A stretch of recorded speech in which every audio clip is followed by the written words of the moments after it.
পাকিস্তানের সাবেক সেনাপ্রধান জেনারেল অবসরপ্রাপ্ত কামার জাভেদ বাজওয়াকে বিশ্বাস করার সবচেয়ে বড় ভুল ছিল বলে মন্তব্য করেছেন দেশটির সাবেক প্রধানমন্ত্রী ও পিটিআই প্রতিষ্ঠাতা ইমরান খান।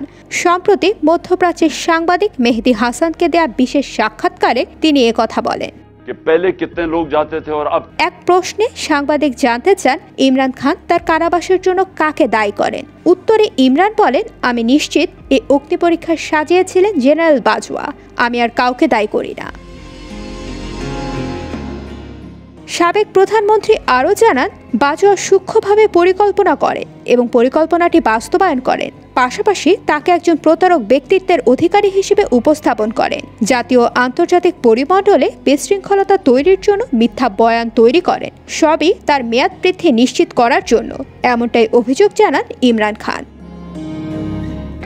ইমরানকে ক্ষমতা থেকে সরাতে আমেরিকা ও মার্কিন প্রেসিডেন্ট জো বাইডেন জড়িত ছিলেন কিনা জানতে চাইলে তিনি জানান, এগুলো জেনারেল বাজওয়া করেছিলেন।